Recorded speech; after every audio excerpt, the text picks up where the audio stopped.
folks. I hope you're all enjoying the SOSV Climate Tech Summit going on this week. Obviously, an extraordinarily important topic, and one of the most important is financing all the new climate and deep tech startups coming out into the space. I'm excited to introduce a panel of four experts in the category who bring a wealth of experience from everything from biotech to the university industry pipeline and more. On the panel today, we have Dr. Kiersten Stead, managing partner at DCVC Bio. Katie Ray, CEO and managing partner of The Engine. Suzanne Fletcher, general partner at Prime Movers Lab, and Arvind Gupta, partner at Mayfield. Thank you all for joining us today. I want to start out. Last month in September was the 10-year anniversary of the rise and fall of Solyndra, a sort of canonical example in the history of the first wave of clean tech. Solyndra became a cause célèbre in Washington, D.C., as well as in Silicon Valley, as both the benefits and hopes and dreams for climate tech, while also showing the challenges of entering markets and building a successful business. 10 years later, we've seen a massive expansion in capital in venture. In 2019, in 2020, we've seen billions of dollars going into climate tech. And so, Kiersten, I want to start with you. Why all of a sudden are we seeing massive infusions of capital in an industry that was sort of untouchable by VCs for many years? Well, I think before I get to that, I'll answer, a little bit of what, you talked about in that analogy is that technology is not the same thing as good governance, right? So a lot of those companies that, and even today, right, that have trouble have to do with capital formation strategy and governance things, not necessarily the underlying market or the technology they're going after. Those things are equally important. In the early days of I would say it's sort of clean tech investing in biofuels. I think what the investor landscape didn't fully appreciate is what sort of financial engineering and sort of other types of economic activities could go into the mining and extraction of commodities, right? And since that time, we've learned that you need to sort of go from the top down, right? The Tesla model, which is start at luxury and then filter your way down to generalized products that have possibly lower margins. But when you go directly at attacking something where you're a price taker, not a price maker, then the hands of your market are your market is in the hands of others. And I think that was a pretty substantial learning from the first round that both entrepreneurs and most of the investment community has learned. Hmm. And Arvind, you've obviously been in the biospace for many years. You were the founder of IndieBio, which has funded, I think, hundreds of biotech companies. What has changed and evolved in that world over the last 10 years? Gosh, Kiersten said it well in terms of new knowledge about go-to-market strategy, really, and riding the cost curve down and going through multiple market segments. But I think the other big thing that's changed is also the secular trend is completely shifted. So the 1.0 clean tech movement was really tied to the price of a barrel of oil. And so when the price of a barrel of oil cratered, so did all those companies trying to make oil.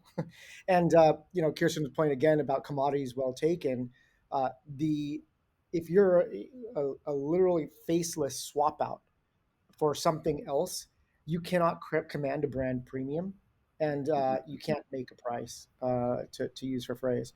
And so this idea then of the secular trend shifting from the price of a barrel of oil to the amount of carbon dioxide in our atmosphere is a fundamentally different one. Because if the amount of carbon dioxide in the atmosphere craters all of a sudden, that's a phenomenally good thing. And the only way that's going to happen is if we rematerialize our economy and produce all the things that we make in completely sustainable ways. And just to underscore how big this opportunity is, if you project forward 25 years and take the standard rate of growth for the global economy, the economy will double in GDP. That's $100 trillion of economic opportunity. The problem the world's facing is that's 5 Earths of demand, but we only have 1 Earth of supply.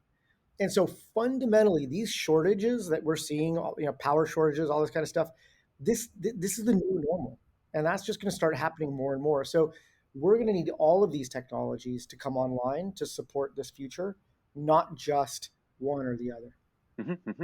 And Katie, with the engine, obviously, we were talking before the panel about half your investments are sort of in climate tech specifically, but obviously the engine covers everything in deep tech. I'm curious what you're seeing as the sort of most exciting markets from the investor lens. I mean, it's a super exciting time. I think COVID laid bare our supply chain issues, our global health challenges, our climate challenges. And so I think all of those areas are what we've been investing in, and we're just doubling down in all of those. So whether but it's always taking that long-term view of like what will create the market in 5 or 10 or 20 years, and how do you become a dominant player there? But you got to start now. So think of a Moderna 10 years ago. Had all of the investors not put money in and gotten them there, mRNA vaccines really wouldn't be here.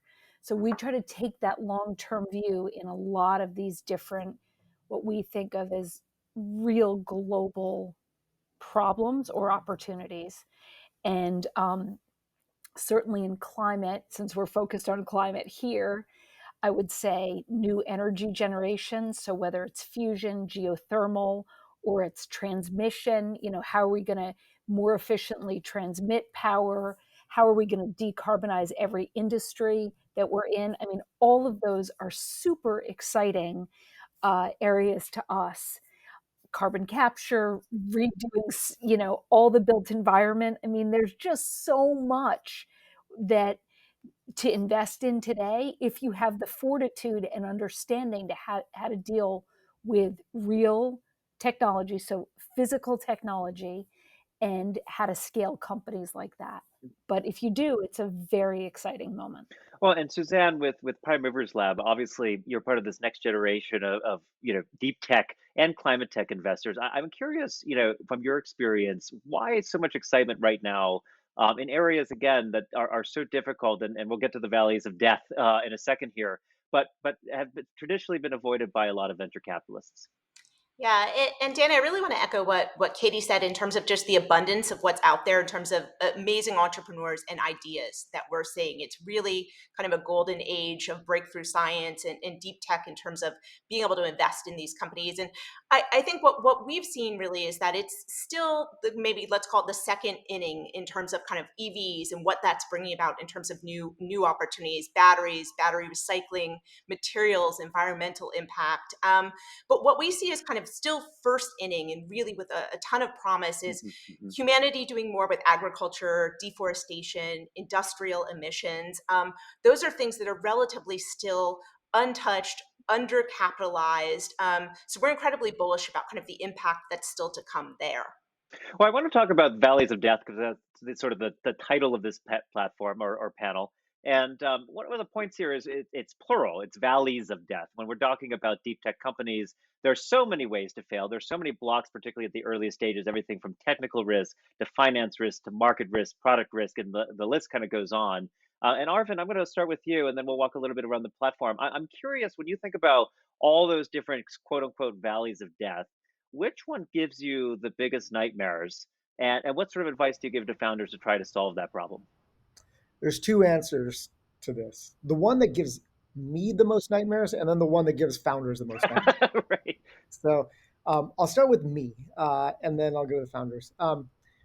What I worry about are all the scientists that are still in their PhDs and postdocs that have a brilliant idea to actually change the world, but don't have the means to try it out.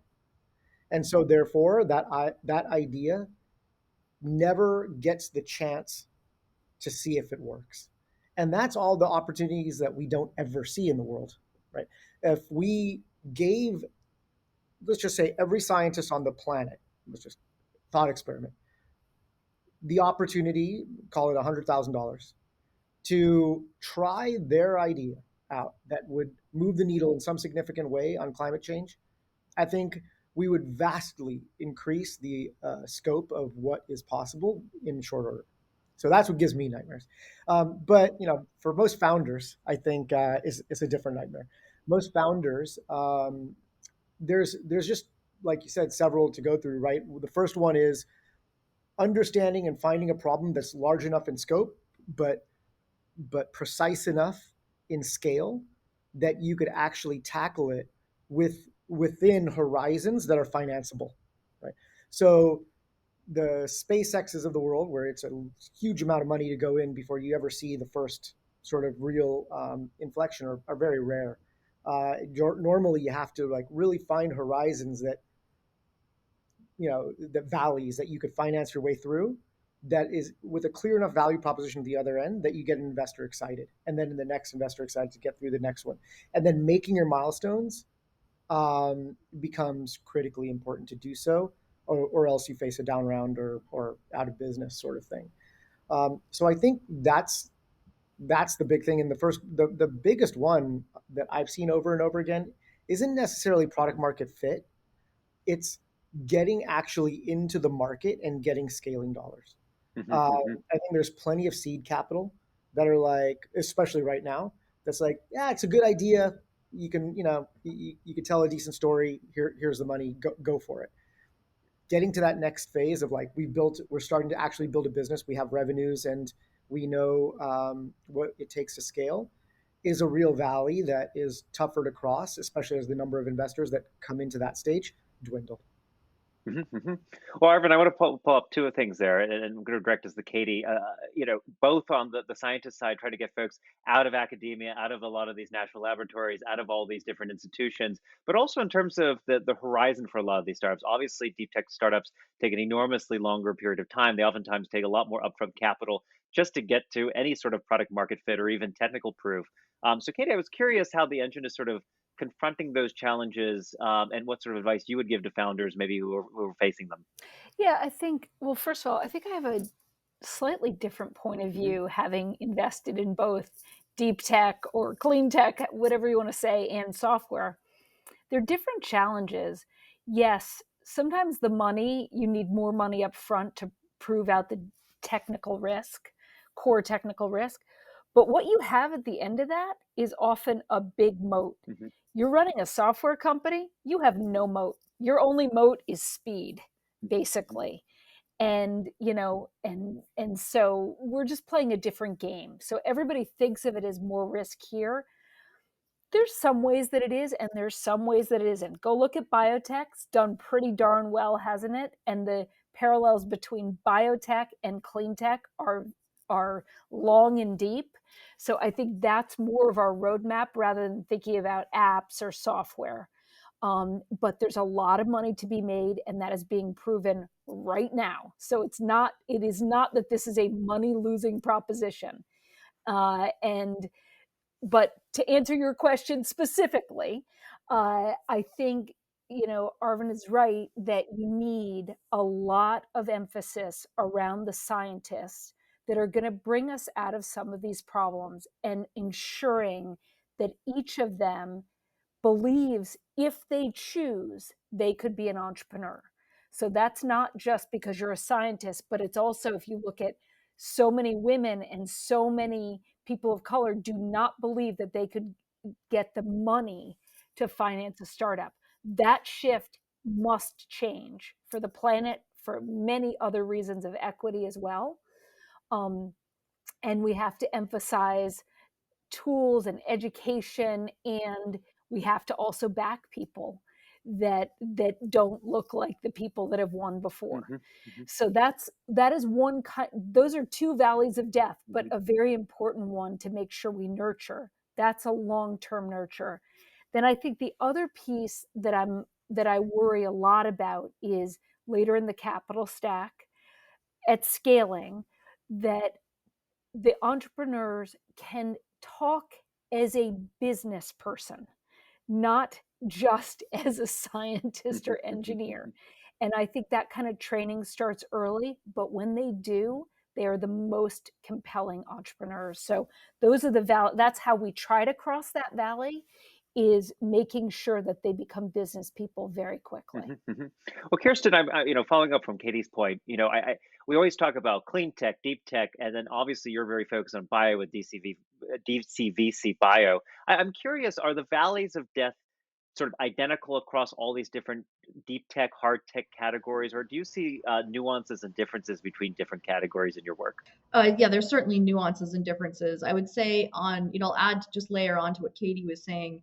One of the real challenges in climate, deep tech, climate tech, these types of things is the transition from being a technologist to, these are large businesses that need to scale. And, the big fear, I think on both my side and the entrepreneur side, is transitioning that leadership team from a group of technologists who are running, proving to themselves and others that their fundamental, their physics or their biology or whatever it is, their combination process is valid, is validated, then into project scale finance, right? And developing a manufacturing culture. And these are very, very different skill sets. And it takes a lot of an entrepreneur with a really a good, strong set of personal capabilities that sees that trajectory and can build the personnel in their company along that trajectory. I think that it, by and large, is the largest risk in this sector. In biotech, and we sort of invest at, the cross sections. Like a perfect example would be a company like MicroWorks that is both a biology and new materials manufacturing. On the biotech side, the skill set is really difficult. These are, you need sophisticated leadership teams. Getting an assay to work is a very different skill set than developing a drug. And so, but that same trajectory works, or it needs to be there, and that you need to understand that, yes, today you're, 4 people in a lab just trying to get it work, and that's great. And you need investors that understand that stage. And then once you get that to work, how are you then going to transition your capabilities into something that can scale? So I've heard multiple people say, obviously getting folks ready, getting folks, particularly diverse folks into the pipeline is super important. Suzanne, I'm curious though. I mean, you actually started at StartX, which was the program, or is the program, to drive a lot of student entrepreneurs at Stanford into entrepreneurs and building their own companies. And now you're at Prime Movers Lab, a little bit further downstream, larger checks, bigger companies. When it comes to scaling dollars, is that something that you're seeing as a major block for a lot of hard tech companies? And if so, how are you sort of working through that valley of death? Yeah, Danny, one thing we've noticed is just the inflow of climate dollars toward Hmm. growth stage and the public interest in it on the public market side, which has been phenomenally supportive for early stage investors like the folks on this panel and the work that we're doing. But we're carefully working with our companies at Prime Movers Lab to map out both the kind of technical and the business milestones along the way, to make sure, to kind of others' points on this panel, that you're de-risking appropriately to kind of lay off risk at each stage, and planning for what that next financing looks like, and how you kind of narrate, how you tell that story, how you tell your personal connection to that. And I think that's really been touched on. You need both, right? You need the technical and you need the business. We will not compromise on either, as I imagine nobody on this panel would. And it's really about the techno-economic model, and then investing at things that we call kind of post-breakthrough risk. I think at StartX, or the earlier stages, you're still looking at, and hopefully universities are funding, labs are funding, that is a breakthrough made. But if equity dollars, venture dollars can go in post-breakthrough, you're really funding engineering risk, commercialization risk, but you're not taking some of the kind of real early breakthrough. Is this a breakthrough or not? And that's the difference between software, I think, and deep tech breakthrough sciences. No amount of charisma buys you a breakthrough. And so you really need to staff your firm appropriately to be able to figure that out in the diligence stage. Well, I think one of the most important things that I've noticed in the last year or two, partially because there are so many dollars just flowing into climate change, is this hype cycle. I mean, to be honest, there's a lot of companies that obviously face a valley of death. They have a setback on a technical project or whatever the case may be. But then there's the flip side, which is suddenly they have a proof of concept. It's very exciting. People get very bullish on it. A lot of money flows into a company. They get media attention. We start covering them at TechCrunch or whatever the case may be. But maybe they're not ready to scale, or they're not ready to get to prime time. And so there's a mismatch between maybe what the company is able to do today and what it's perceived to be able to do more broadly. And I guess I'll start with Kiersten, but we'll walk a little bit around. But I'm curious how you handle, quote unquote hype or charisma, as Suzanne put it, which is, you want people to be attracted, you want folks to get over the hurdle, the technical risk around the investment. But Kiersten, like, how do you balance the excitement for some of this deep tech, everything from fusion to cell-based agriculture, whatever the case may be, with sort of the reality of where it stands in 2021. Right. Well, I think it's a double-edged sword. The excitement around the space is great, right? So for many of us on the call, we've been investing in this space, living in this space. My entire career has been in this space from an academic standpoint and onward. And so it's great to see people both excited in biology finally, right? I don't have relatives that are now skeptical about why I did a PhD in biology. So that's great. And there's enthusiasm around things that will mitigate or create climate resiliency, et cetera, in agriculture. So that's good.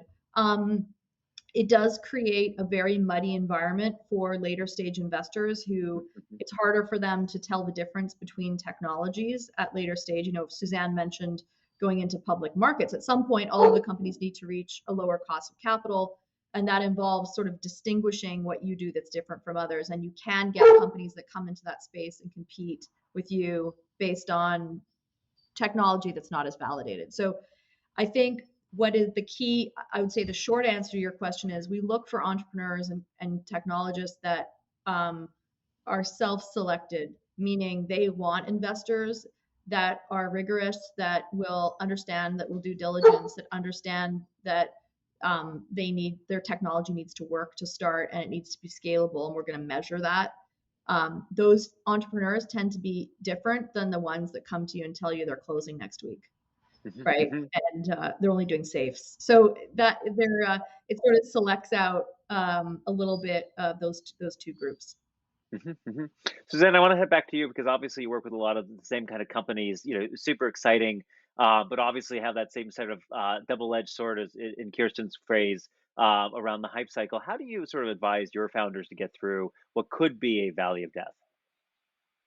I think it's all about resiliency and planning ahead and building your team well for kind of the right skills on that.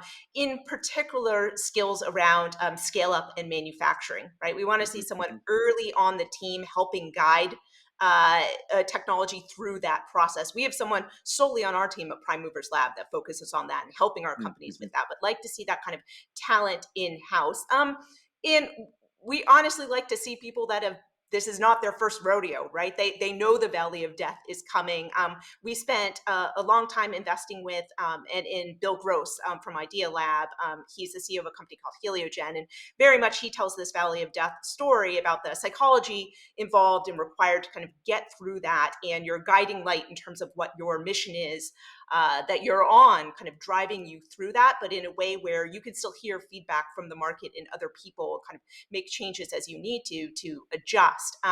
But we have a full-time executive coach too, helping with kind of the psychology aspects of the valley of death. So I think it kind of takes a village, right? It takes someone helping with manufacturing, someone helping with psychology, we have someone helping with government relations. So all of those things kind of fit into this.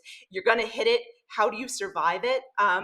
Not all of them will, but we have true belief that just right now, you are seeing kind of opportunities out there at kind of various stages that are kind of coming out of those troughs, pretty interesting at points here. And Katie, what are the components? Sometimes there's individual companies that are hyped and they get sort of the brand name exposure with all the different magazines or periodicals or what the case may be. In other cases, there are challenges, much like the ones that you do with the engine, where climate change is really hot, or maybe it's cell-based bio that's super interesting all of a sudden, or maybe it's green concrete, which becomes a hot commodity all of a sudden. How do you handle those sorts of markets where there's sort of a rising tide lifts all boats, and there's a lot of competition between different companies? Yeah, it is a real problem, but I think maybe picking up on what Kiersten and Suzanne both said, it's like if you're actually rigorous in your diligence, the hype cycle goes out of the balloon is popped because you're looking at the team, why they're doing this, what brought them to the idea. Do they have a true breakthrough? Does their breakthrough, can you validate it? I mean, is there data to it? And then their go to market. I mean, to do an investment in these things, we're not just throwing money at somebody in green cement, right? We actually have looked at everything out there. We're comparing it, and we're picking an entrepreneur that we think can win. And so so in the early stages, yeah, there might be a lot of seed money, but there's a lot of good seed investors too who know how to sort that out. I think one of the interesting moments is when very late stage dollars come in and they are outsourcing their tech diligence, right? So they outsource it to a big consulting group. This is a very common thing that happens. And I do worry sometimes about that and about valuation. How do you pick a valuation at that point? And can you maintain that in the public markets? And I think if you talk to public markets investors, they're like, you private people are just nuts. Like, try to transition over to the public markets. That's a pretty cynical view. Go look at what's happened. Like, I mean, everybody always pulls Tesla as the greatest example of, like, actually the private markets way undervalued Tesla. It all grew in the public markets. Or you see lots of examples of this in biology. And so I think we have to be careful not to be too cynical about what people know and don't know and what's hyped or underhyped, because a lot has to be told. So I just always go back to the fundamentals. What has the team proven? Has anybody else proven this? If they win that market, how big of a company could it be? Right? And if you can really name those things, they're not overhyped in my book. Now, the management team could still stink. Lots of bad things could happen, or markets could turn. There could be a big lawsuit. But I just go back to those fundamentals, and that keeps me grounded. And Arvind, following up from Katie's comment, obviously, it's been interesting to watch the liquidity open up in the deep tech world, particularly with SPACs, but also with some other vehicles. And we're seeing a lot more early liquidity, I think, in deep tech, climate tech, et cetera, similar to what has been traditionally the case in bio, where it's not uncommon to go IPO a couple of years into the company, particularly after, say, phase 1 clinical trials or phase 2. To raise some public dollars. What do you sort of see as the future between private capital for hard tech, deep tech companies versus public capital and those sorts of early IPOs or maybe SPAC exits? Good question, Danny. I think let's first dismiss this notion of an IPO or a SPAC being a liquidity event for everyone, right? Like, there's a lockup period.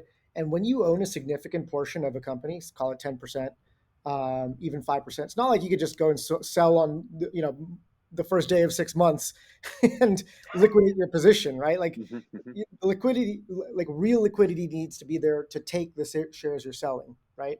So it's going public and transferring from private to public markets is far more complex than finding a sponsor for your SPAC. It's really about understanding potential revenues or where that can come from, understanding how to explain your TAM, explaining, even if you're not there on your technology, what that path looks like, how do you shore up your cash reserves, all of that kind of stuff to get a balance sheet that the public markets could invest in.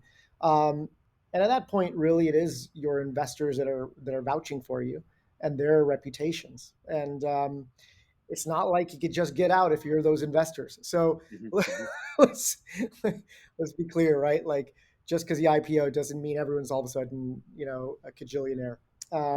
So, that being said, the second half of your question, I think staying private longer enables you, again, to not have that glare of the spotlight.